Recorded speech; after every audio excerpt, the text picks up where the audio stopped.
Good morning, good afternoon, good evening to some of you who are not in the United States.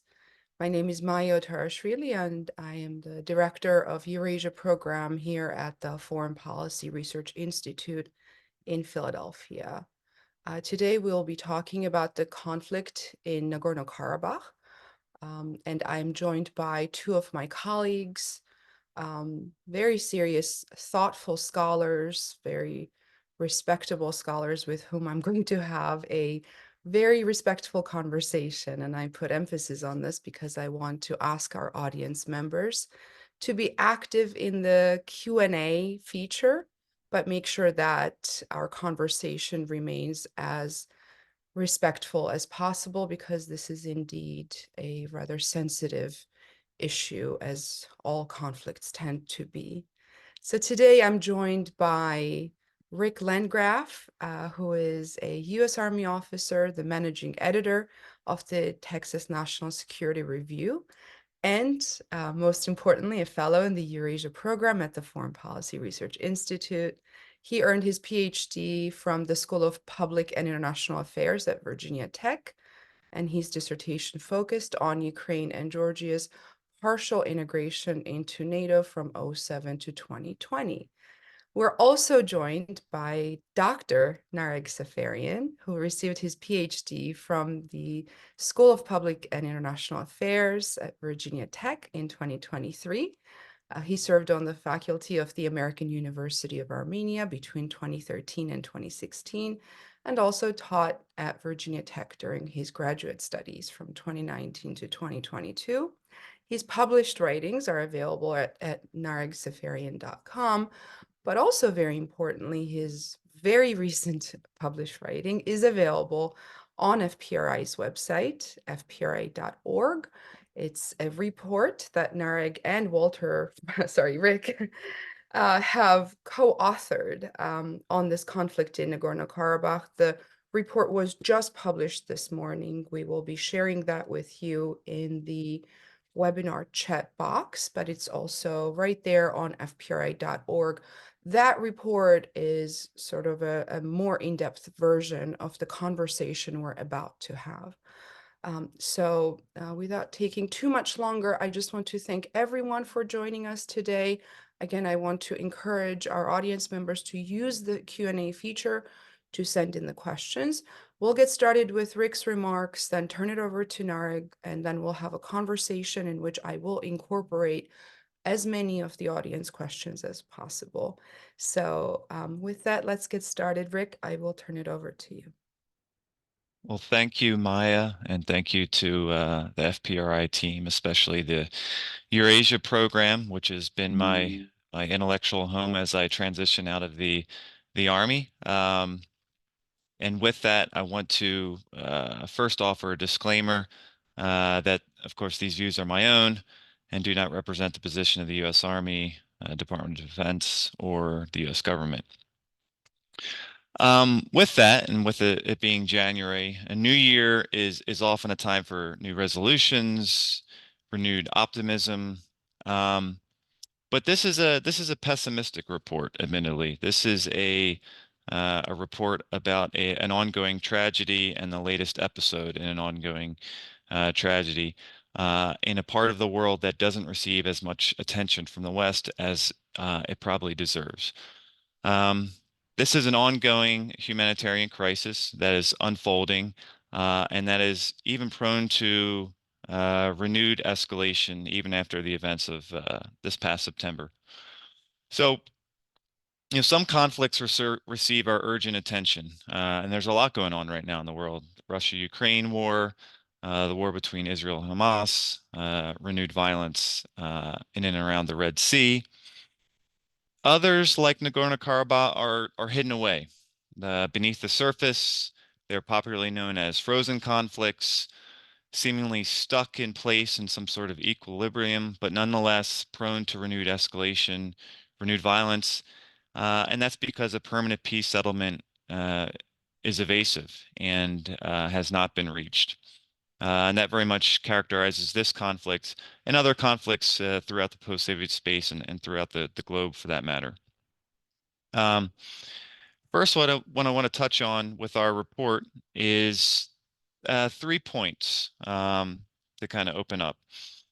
And the first has to do with the title of report. And the title of this report is it's sort of a tongue-in-cheek title, how a frozen conflict can boil over. Like I said, this conflict and others in the post-Soviet space are portrayed as frozen, that they are somehow stuck in place, stuck in time. And in some instances, one side of the conflict may perceive it as finalized, as a settlement has been made. But they are prone to rapid escalation, renewed violence, and in this conflict in particular, we've seen several rounds of violence. The first of which, as the Soviet Union was dissolving in the late 80s and into the early 1990s. And then after which, a second war in 2020.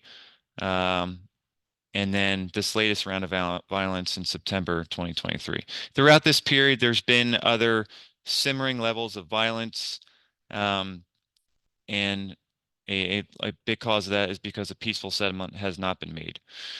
So this last assault in September has really resulted in three main things. One, the dissolution of the Nagorno-Karabakh Republic as a de facto independent state, which had existed for 30 years. The expulsion and forcible displacement of the territory's population, upwards to over 100,000 Armenians. And then third, the forcible reintegration of a de facto independent state back into its either parent state or host country, Azerbaijan.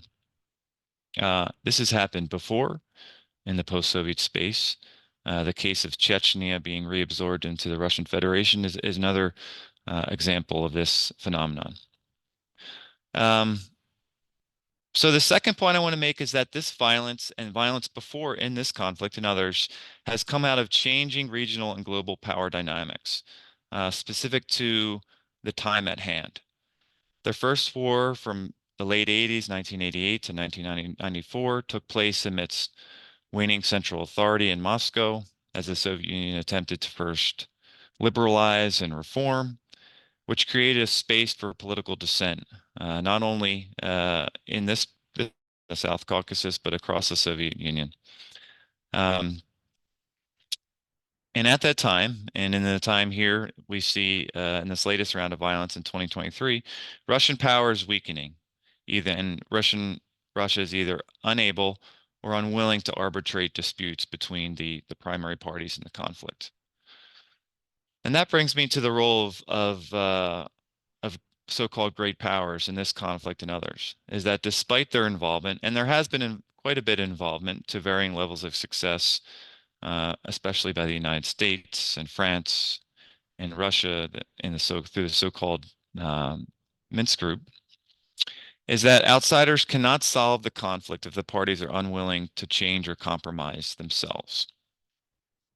This brings me to the role of regional powers, and especially Turkey. And Turkey has an ability to, and perhaps the wherewithal to play a larger role in this conflict and others, as well as the European Union. The third point that I'd like to bring up is the approach that we used, our theoretical and conceptual lens in this report. And this is one that privileges local voices. It privileges actors, entities beneath the state level, and it privileges the cultural interpretation of these hard factors. What we tried to emphasize throughout is that this conflict has been characterized by competing discourses, competing narratives, and these feature structurally similar but mutually incomprehensible interpretations of the same events. And we see on both sides of self-identification as a self as a victim, and the other side as a victimizer or an aggressor. But ultimately, both of these narratives, whether it's the Armenian narrative, the Azerbaijani narrative, are one of vulnerability and a deep sense of insecurity. What we see on one side is a clash between a complex focused on fears of genocide and group extinction on the Armenian side versus a narrative that emphasizes the principles of territorial integrity and sovereignty on the Azerbaijani side. And with that, an absence of a third narrative that takes into account that neither side is perfect.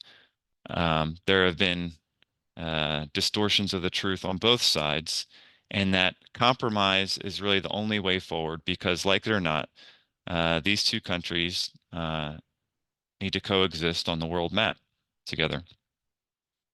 I will stop it there and hand it over to my colleague, Narek. Thank you, Rick. Let's move to Nareg. Thank you. Thank you to FPRI for this opportunity and for everyone who has taken the time and trouble to attend this event. My colleague and co-author Rick has laid out the main points of the analysis. Now I would like to highlight some of the so what part of our text and some of the recommendations we make. This is a very sensitive issue, not to put too fine a point on it, but because of that, both Rick and I understand that we make our observations and recommendations knowing full well the controversies and various layers and positions of the parties involved.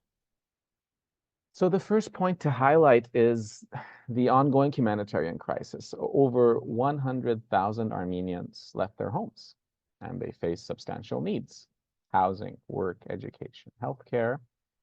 Unfortunately, this situation reflects the patterns of the late 1980s and early 1990s during the First Karabakh War, when again, hundreds of thousands, perhaps up to 1 million overall, civilian Azerbaijanis and Armenians faced violence and fled their homes in what was still Soviet Armenia and Soviet Azerbaijan. That echo in 2023 reflects the second point to highlight. This dispute has not been resolved.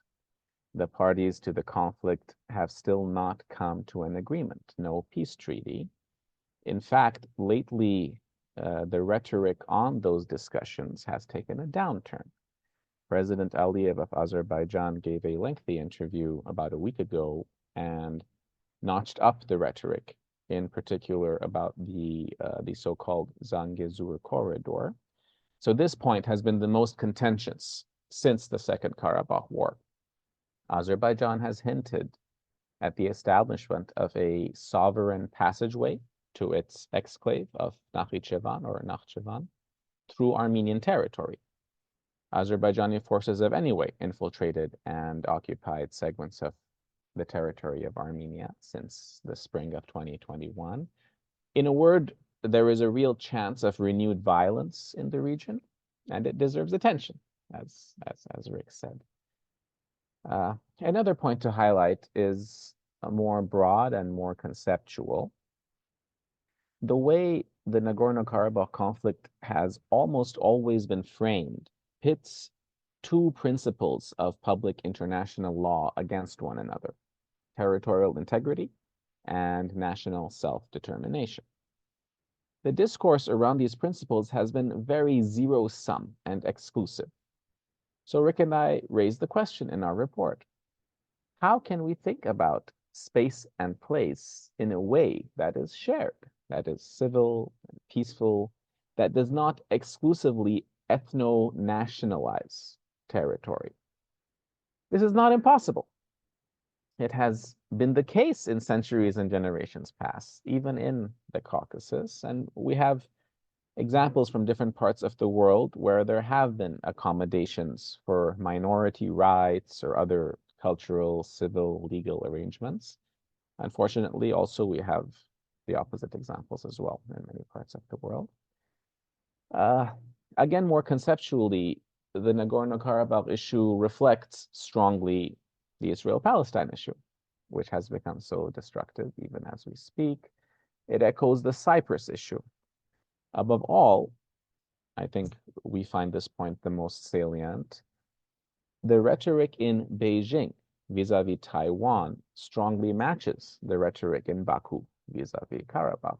We may yet see a kinetic conflict over Taiwan, which will, no need to add, bring in US involvement.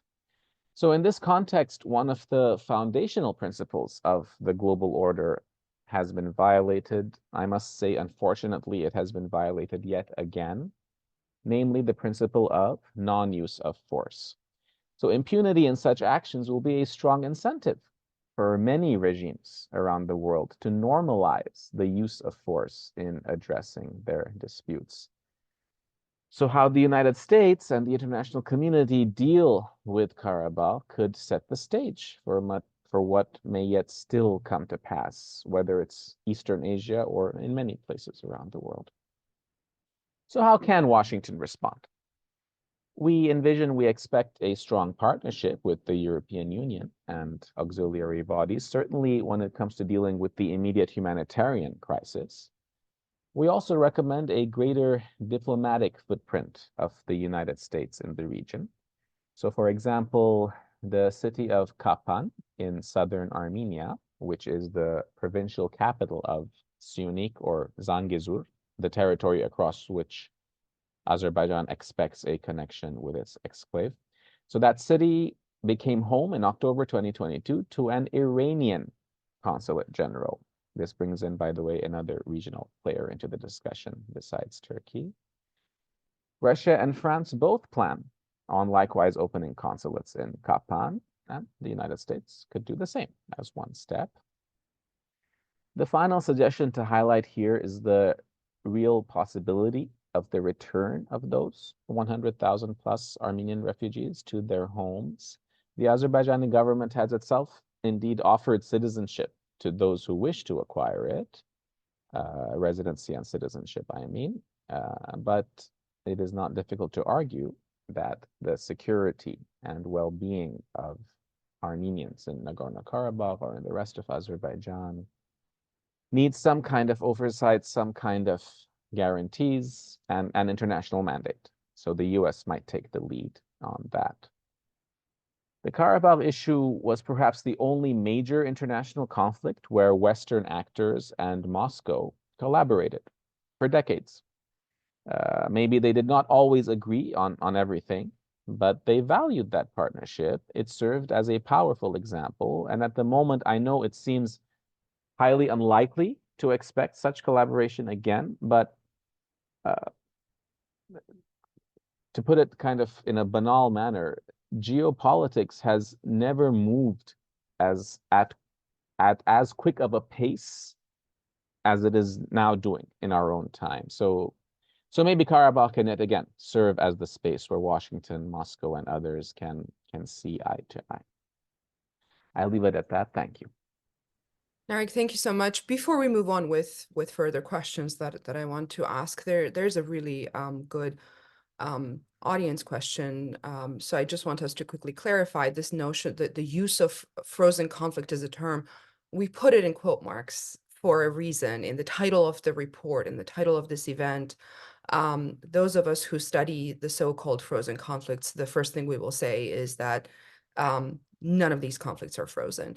And the very fact that we're having this conversation right now is proof, right, that there's no such thing as a frozen conflict. You could have a situation where the conflict is somewhat dormant and there's no actual kinetic warfare happening right here, right now, but that means nothing. That's a ticking time bomb. And I think one of the reasons why we want to keep talking about Nagorno-Karabakh is not just the implications for the region itself, but all these lessons that we can learn. Nareg, you said that one of the issues here is that there is no peace treaty in place yet. And it seems like 2020, 2023 still were not decisive in this conflict, meaning there is still very high likelihood of further conflict, further aggression. I want to go back to this idea of a peace treaty, and I'd love to hear from each of you what you guys think it's going to take. Who needs to lead this process? What are the chances of getting to a place of a peace treaty so that there is something in writing in place that can start to hold the parties responsible for, to at least prioritize humanitarian issues rather than further kinetic warfare. Narek, maybe we could start with you. I get the easy questions. Political will is a very, it's just a term you can throw around. I think that more than the political will to have a peace treaty between Yerevan and Baku, there needs to be a kind of dignified, a treaty that values the dignity of all the parties involved. I would hope that such an arrangement values above all the dignity of the ordinary civilians caught up in this conflict. I can say that was my hope since 1994, or since I became conscious of this issue. But to echo my colleague, there isn't too much to be optimistic about on this point. This is the danger, that there could be either a document that is too vague, that leaves too much room for interpretation, and that does not allow for concrete steps to be taken. Or secondly, there could be an imposed order, one that's imposed by force, with Armenia as the losing side, compromising even more and setting the stage for yes, a time to pass before renewed conflict, as we have seen in the case of the Nagorno-Karabakh conflict itself, but as we have also seen in the case of many disputes throughout history. So this is a real danger, and the kind of diplomatic activity and the rhetoric that we have seen from Yerevan or Baku or other centers of power in the past 3 years do not seem to suggest otherwise. Rick, did you want to comment on this question? I think what needs to happen, and we highlight this in the report, is there needs to be an established and enduring international monitoring mechanism along the shared border. I think with that can help prevent renewed escalation. I think there is space for that. There's opportunity for that, either through the OSCE or another organization. But at the same time, I think we need to, of course, bring in domestic politics into this. The context is that solving the conflict to a certain extent eliminates a rallying cry on both sides to mobilize popular support against an external enemy. So there's, in some ways, there's limited incentive on both sides to actually solve this conflict. So I think it needs to come from both ends. It needs to be top down by international actors, external actors, but also grassroots and bottom up. There needs to be either through non-governmental organizations. There needs to be the will, as Narek said, to want to settle the conflict. And the parties of the conflict need to be the primary drivers of this process. Now, when this conflict really escalated in 2020, Russia turned out to be sort of the peace broker for the moment, and Moscow decided to place its peacekeeping forces, so-called peacekeeping forces in the region.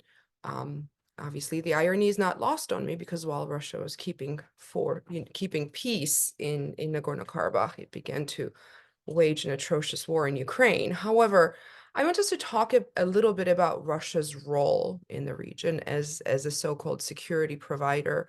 What happened? Why did that mission fail so badly that here we are, right? 2023, 2024, and the situation has only worsened. What is, and Narek, maybe you could start by telling us sort of Russia's track record in trying to manage this conflict in Nagorno-Karabakh. And you mentioned how Russia and the West have somewhat collaborated over trying to find lasting peace for Nagorno-Karabakh. So maybe you could tell us a little bit more about how that has gone.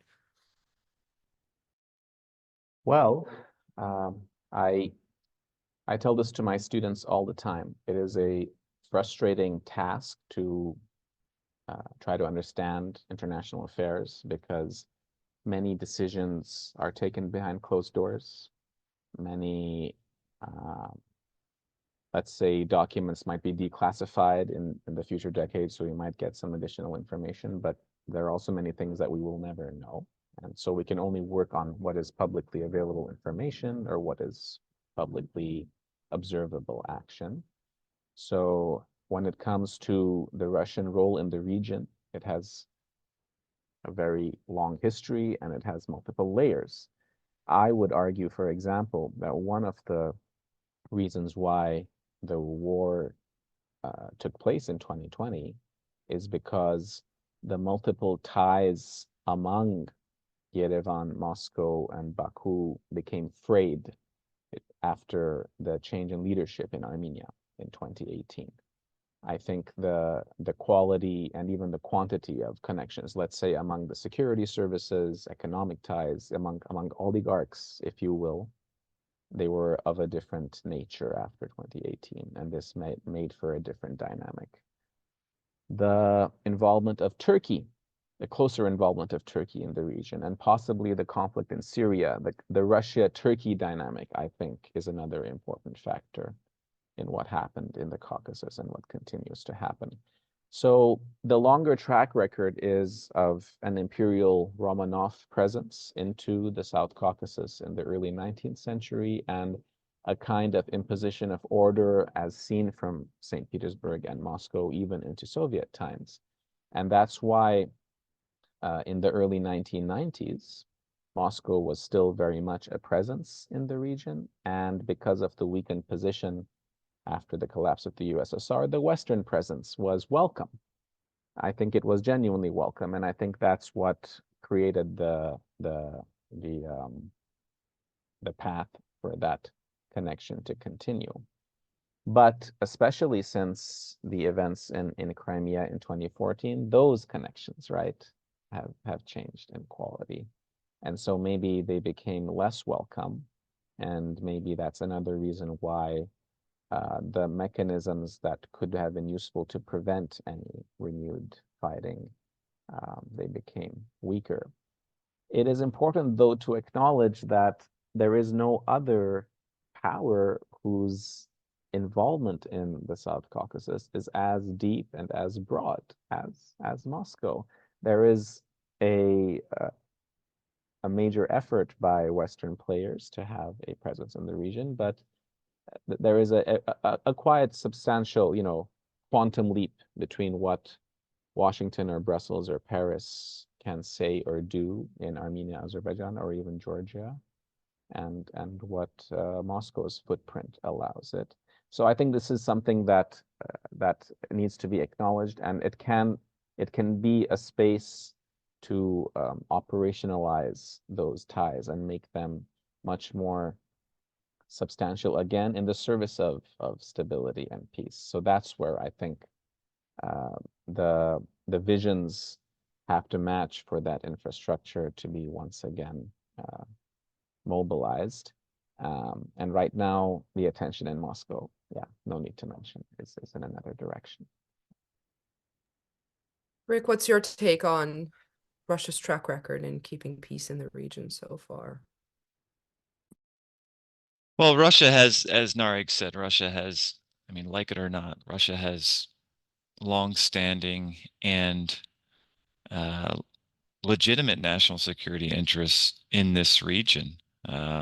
It has for a very long time. This is a region that is very close to the Russian Federation, was formerly part of the Soviet Union, of course. But the track record is I don't think we can really make a comparison between Russian and Western peacekeeping efforts here. Obviously, the track record is different, and there is a real difference between a negative peace that is characterized simply by the absence of war versus a positive peace that is structured by a lasting agreement that's mutually beneficial to both sides. So Russia's presence after the 2020 war, as is the presence of most international peacekeeping forces, if we can call it that, is to maintain or gain some sort of foothold of influence and power and leverage over the local situation. Russia is not unique in that regard. So, but at the same time, there is um, it is obvious that Russia's attention and wherewithal has been pulled away from this region and has been singularly focused on Ukraine over the past few years.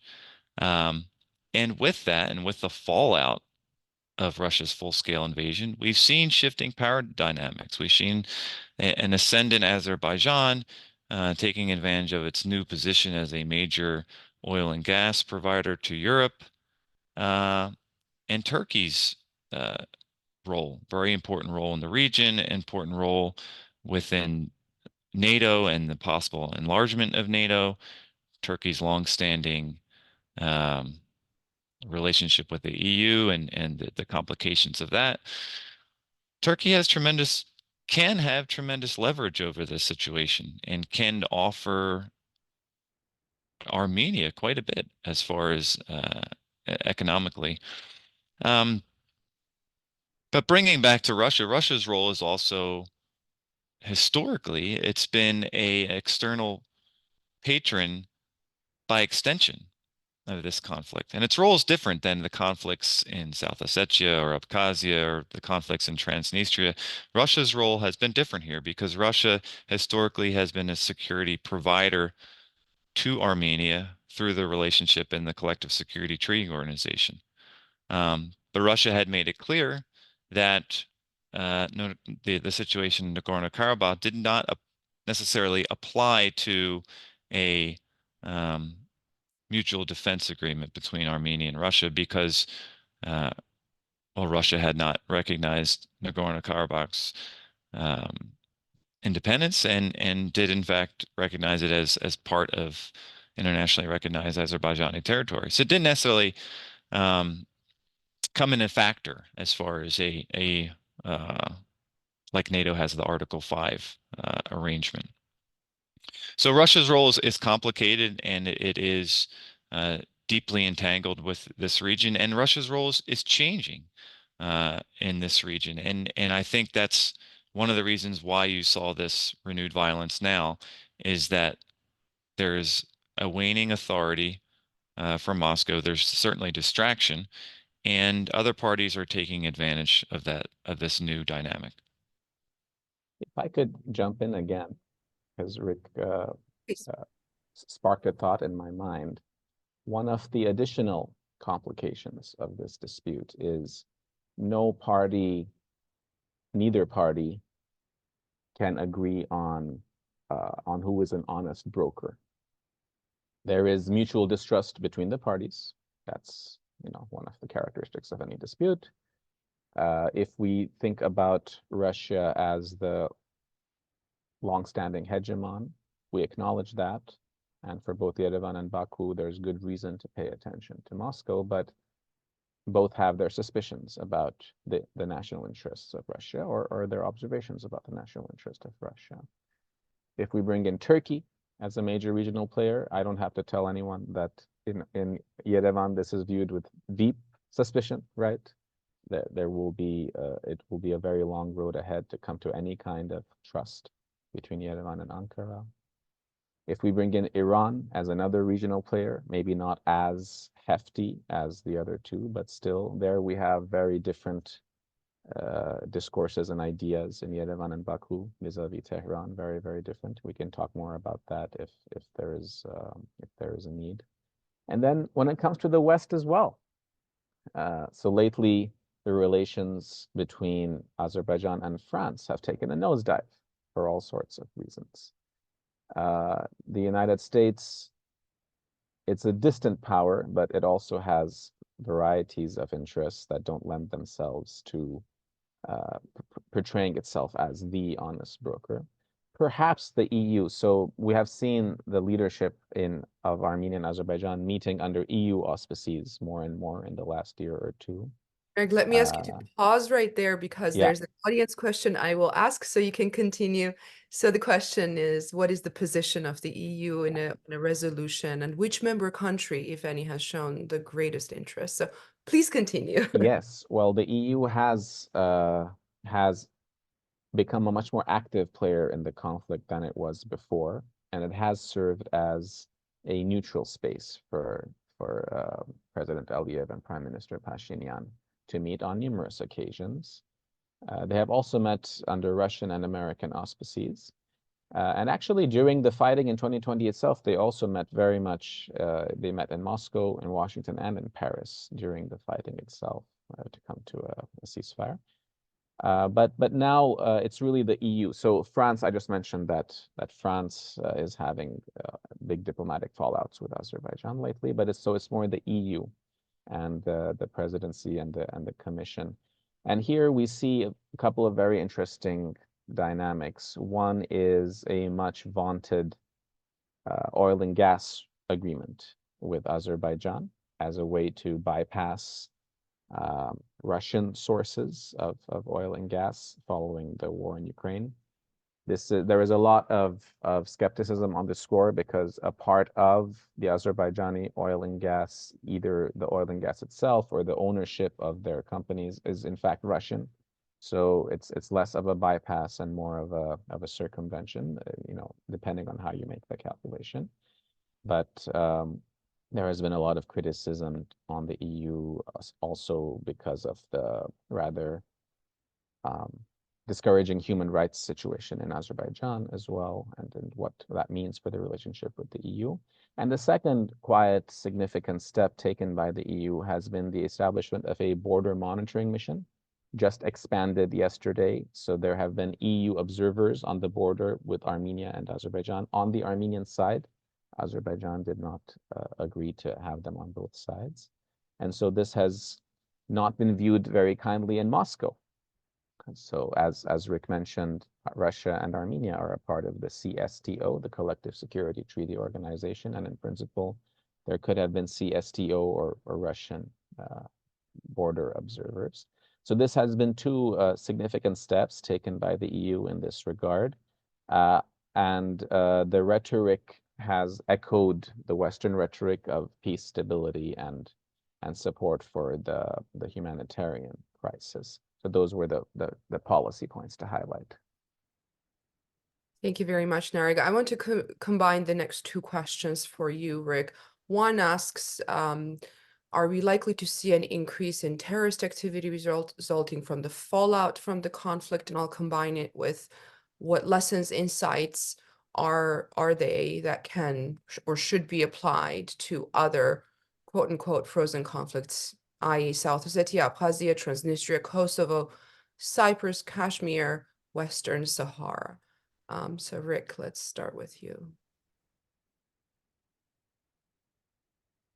I'll tackle the second question first as far as fallout for other frozen conflicts. Is I think the lesson here is that as we've tried to make clear in the report, is that these conflicts are in fact not frozen, and that they're prone to renewed violence and escalation, and very quickly. The other thing that I'd like to point out is that there is a possibility in each of these conflicts is that that they're stuck in this sort of frozen state or equilibrium type state because one side may consider it, may perceive it solved.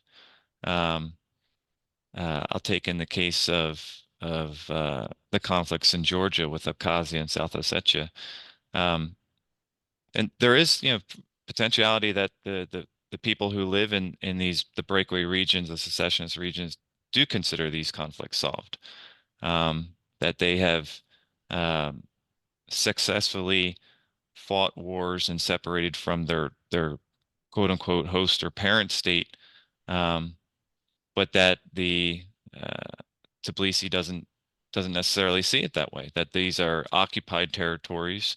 That these are fundamentally part of internationally recognized Georgian territory, and that at some point they will be reintegrated into Georgian territory. So we have to acknowledge that the different sides, the different parties to these conflicts, whether they're in Georgia or Nagorno-Karabakh or elsewhere, see these conflicts differently. One side, the side that has successfully broken away, and in many times with the help of an external patron, sees it as solved to a certain extent. And the other party, the losing side, sees it as unresolved and seeks a quote unquote kind of final settlement in the party in the conflict. On the other question, as far as terrorist activity, I haven't seen any sort of connection with increased terrorist activity in this conflict or elsewhere. Certainly, there's a potential for even further Azerbaijani incursions into Armenia proper. So I'll leave it at that. Narek, let me turn over the same question to you, but I'm going to tack on this other question about Iran and Iran's role and whether or not Iran has intentions to overshadow Turkey. I'm assuming in terms of its leverage in the region, perhaps, or over the conflict. The Iran question is really very interesting, also because often in Western reports or analysis, it's left out. Iran's relationship with Armenia and Azerbaijan are quite different. And in a very sort of on the surface reading of the characteristics of these states and nations, it would be surprising that the Islamic Republic would lean more towards the Christian Armenians than towards the fellow Shia Islam professing in principle Azerbaijanis. This has been a kind of surface reading of this conflict one can see in reports over the past decades. But the nuance there are more nuances though to consider. What is a priority for Iran, as the Iranian government has stated explicitly on numerous occasions, is the preservation of the borders as they are, no new borders, no further fighting near Iranian borders, as that's where the conflict is, and the preservation of current infrastructure and trade routes. For Iran, the road through Armenia is quite vital in the transportation of its goods farther north and west to the Russian and European markets. It also goes through Georgia. So I wish we had a map of the region now to lay out for our audience, but in any case, the alternative routes that do exist through Azerbaijan or through Turkey, they can be perceived in Tehran as being compromised. In the case of Turkey, besides the general rivalry with Turkey, Turkey as a member of NATO, as a Western ally, is perceived as a threat. And Azerbaijan's very close security partnership with Israel is perceived as a strong threat in Tehran. So Armenia becomes the local partner with which there is much more reliance. There is also, by the way, a very old and well-established Armenian diaspora community in Iran, and this also is a factor in warm relations between Tehran and Yerevan. And conversely, in Baku, there is a perception of an Iranian hegemony, of Iranian national narratives of Azerbaijan having once been a part of Iran and sort of unjustly taken away with the Romanov expansion to the region, and a wariness in Baku of political Islam, of the mobilization in religious terms of the population in Azerbaijan against the very secular Aliyev regime. So these are the concerns and the perceived threats in Baku. There have been very big ups and downs in Iran-Azerbaijan relations in the past couple of years. There have been, for example, military exercises near each other's borders. There was an incident at the Azerbaijani embassy in Tehran that was quite tragic. There have been offices, Iranian offices shut down in Azerbaijan for whether it's because of COVID, that was the ostensible reason or other. Finally, this notion of the Zangezur corridor causes a concern in Iran for that reason, that if there is a sovereign path through Armenian territory connecting Azerbaijan proper with its exclave, it could compromise Iranian trade routes. And so lately, this point has become a little bit less salient because apparently there is an agreement to create an alternative route through Iranian territory, which anyway, Iranian territory had been used all these years to connect with the exclave. So this might become less of a relevant point. But all the same, the concerns are still not resolved. Thank you, Nareg. Rick, I want to turn this one over to you. So I think this is a very good question. What military lessons might be learned from the conflict, whether for smaller states or larger states considering intervention, any aspects of drone and missile use that especially warrant everyone's attention? I remember particularly back in 2020, we were looking at some new sort of tactics in using drone in drone warfare. And I'll combine that with this other question, which says, is decline of Moscow's influence less a significant factor in the conflict than rise in military power, ambition, and confidence of Baku's leadership? This is definitely something to acknowledge. So Rick, what are your observations in this regard? The 2020 war was heralded as an occasion where the use of drones, whether it's a reconnaissance drone or drones for kinetic strikes, and then also emerging technologies like loitering munitions. The 2020 war was seen as this instance where these things kind of came into their own, and that they really shaped the outcome of the war. These new technologies in military warfare were really enabled by external military support of Azerbaijan by Turkey, by Israel, and a really rapid military modernization of Azerbaijan in the preceding years leading up to 2020. And a lot of that was enabled by oil and gas revenues. So on the other hand, and I think that a missing and or overlooked piece of the 2020 war is that high-tech gear and military kit can seldom wins a war on its own. It was also to a certain extent the atrophying and the lack of modernization on the Armenian side. Not only the Armenian side in that conflict was using really antiquated Soviet military equipment that had not been maintained, really poor tactics, really basic kind of military stuff from cover and concealment and camouflage to movement techniques. So I think the combination of those, this superior military power on the Azerbaijan side and the really the inferior tactics and equipment on the Armenian side really helped turn the tide and turned the 2020 conflict into a rout, which reversed the gains of the first war.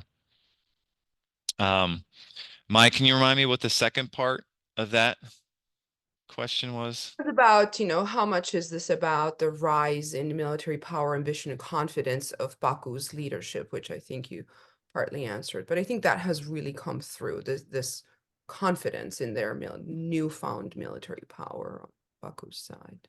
Sure, I think that there's the assertiveness is the reflection of a renewed self-confidence on the part of Baku. Certainly that the military modernization and taking advantage of rapid emerging technologies and external military support from some powerful actors helped enable that. Yeah.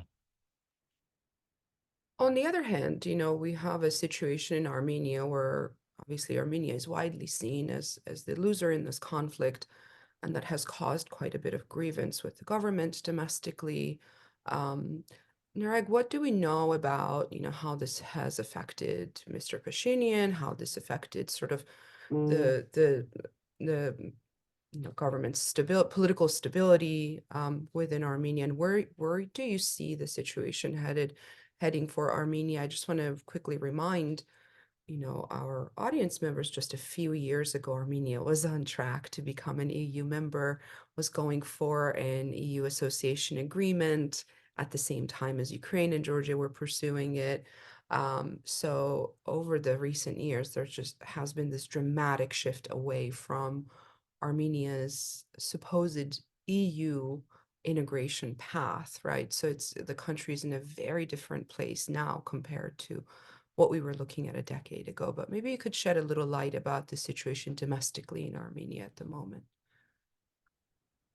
Yes, as I said before, I get all the easy questions. That was a dramatic moment, Maya, in 2013. I remember very well. It was September 2013 when suddenly the Armenian government decided that they are going to join what was still called the Customs Union at the time, led by Russia, and which became the Eurasian Economic Union, of which Armenia is still a member. At the same time, it did come up with some kind of other arrangement with the EU. I forget its title now, but they came to some kind of other EU mechanism. It reflects the dependence of the Armenian economy on the Russian economy, to say nothing of the security architecture of the country. Even after there was a major change in leadership and Mr. Pashinyan came to power in Yerevan, those arrangements were not compromised. And he has tried to be much more open to the West, and this has caused tensions with Moscow, but there has been no sudden break, as was the case with Ukraine, right? And maybe with Moldova, we can see. Well, Mr. Pashinyan came to power following a massive surge of genuine public support. I was there, I can testify to that. What brought him to power was frustration in Armenian society against perceived injustice, social justice issues, and the closed nature of the economy. It did not have to do with foreign policy issues, with relations with Russia or the West or Karabakh. It was a domestic upswelling.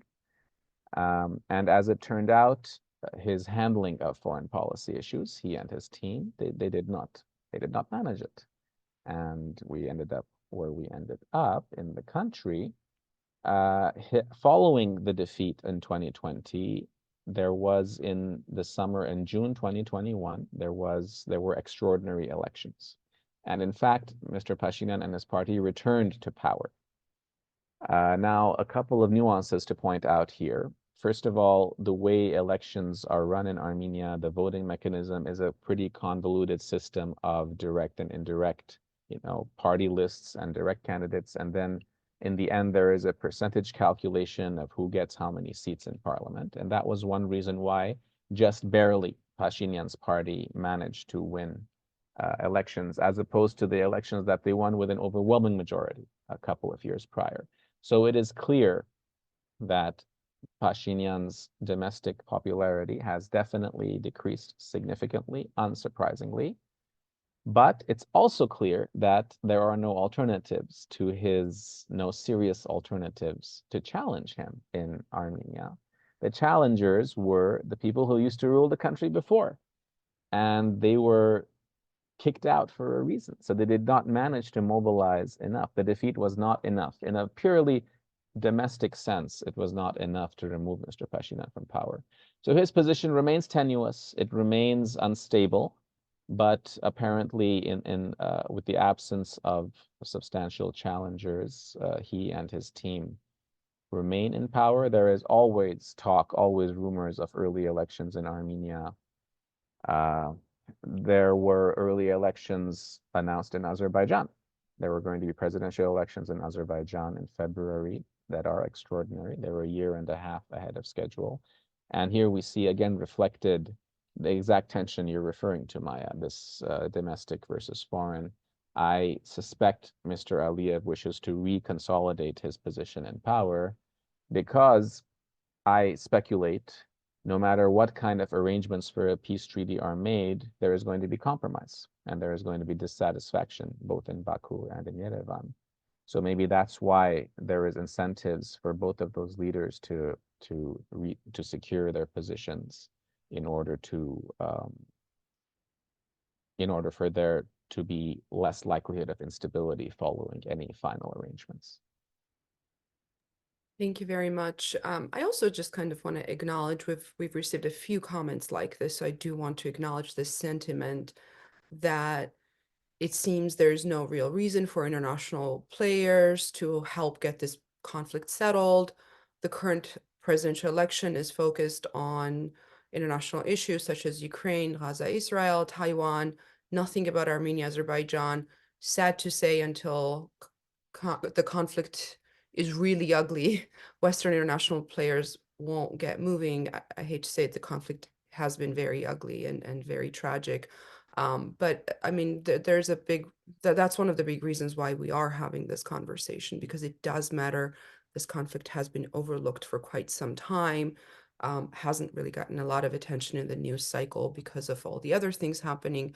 I really enjoyed your phrase, Nareg, when you said geopolitics has not moved this fast in a long time, right? So we have an opportunity here to really learn a lot of lessons in real time.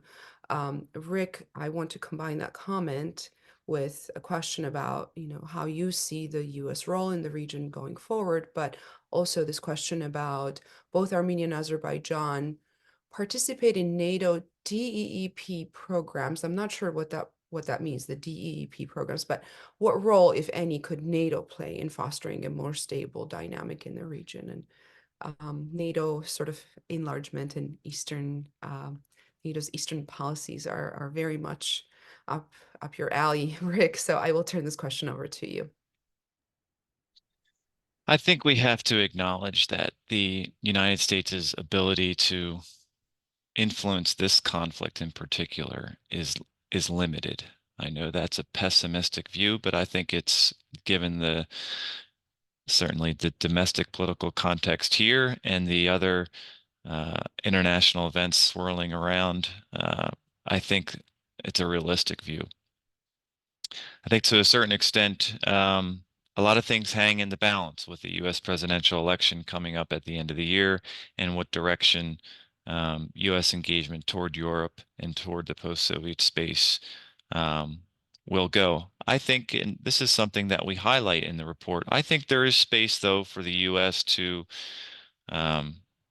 advance its interests, advance its values through our partners. And I think through the European Union, the United States can exercise that. And I think that is a feasible and a realistic path forward.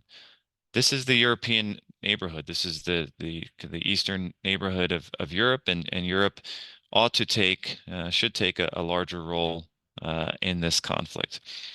That's complicated by the fact that the European Union itself is not seen as a neutral arbiter in this conflict to a certain extent.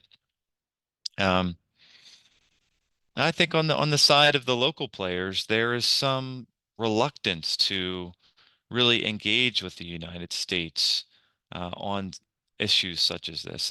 And I say that because in the recent history, the United States has a tendency from one presidential administration to the next to wildly change its priorities, its commitments, its obligations. I take the example of the Iran nuclear deal, a very tough, difficult deal forged over the span of many, many years by the Obama administration, and then it was withdrawn by the Trump administration. Not a treaty because the Senate could not ratify it, but it was a deal, and it was a deal that had some concrete measures and was certainly a path forward to seeking some sort of resolution. If you're a party of this conflict, whether you're on the Armenian side or the Azerbaijani side, I think it's a logical question you have to ask yourself. Why would either side enter into a deal with the United States if there's a possibility that the next presidential administration could just withdraw from it? I think unfortunately that's kind of where we are with U.S. foreign policy to a certain extent, is that there's a lack of stability. There's a real lack of predictability from one administration to the next, between whether it's Democrat or Republic, that we haven't really seen throughout the course of U.S. history. There's been some predictability, some stability from one administration to the next. Just on very quickly on the point of NATO and NATO engagement. Very, very similar. NATO is a U.S.-led alliance, and NATO's interest and the things that NATO pursues is very much kind of in line with what the U.S. wants to do. It is at once a consensus organization, but the United States is the de facto leader of the alliance. Both Armenia and Azerbaijan participate in the Partnership for Peace program. They have for many years. But within this NATO space, whether it's through training or exercises or professional military education, this is a space where these two countries, there's a space for real cooperation here through the multilateral format that is NATO. So while neither one of these countries will become a NATO member anytime soon, I don't think there's any kind of allusion to that. There is space that stability can be enhanced through participation in these two countries in NATO structures. Thank you, Rick. Really quickly, I do want to make sure we get to the very last question. Before that, the DEEP program, the NATO DEP stands for Defense Education Enhancement Program. Thank you to all my colleagues who have direct messaged me over this. Forgive my ignorance. The last audience question before we run out of time. To what extent can India's involvement in the region be a game changer? I know very little on this. So Nareg, Rick, any answers here? The only thing I'd like to highlight, since we're already past our time, is what was mentioned earlier, that the Caucasus is in the European neighborhood. Well, it could be an extension of Eastern Europe, but it could also be an extension of Western Asia. So how we view that political geography is very significant. And we have seen India take a bit more of a role in its relationship with Armenia, including in the export of arms, which has raised eyebrows in Baku. For the moment, it's quiet diplomacy, which is a practice of Indian foreign policy. But we may yet see more movement on this front. Thank you very much. With that, unfortunately, we're out of time. But again, I want to thank you, Rick, Nareg, for this discussion, for this excellent research that you've done for FPRI. The report with really great maps is available on our website at fpri.org. So I want to encourage everyone to take a look at it. I also want to invite everyone to join us on Monday. I will host a discussion over Zoom about the war in Ukraine. I will be joined by our senior fellows, Rob Lee and Bob Hamilton. It will take place on Monday at 1 p.m. over Zoom. All the information is available on fpri.org. Those of you who are not yet signed up for our emails, who are not members, I want to encourage you to join this organization and support the work that we do. Once again, Rick, Nareg, thank you so much for joining us today. Thank you. Thank you.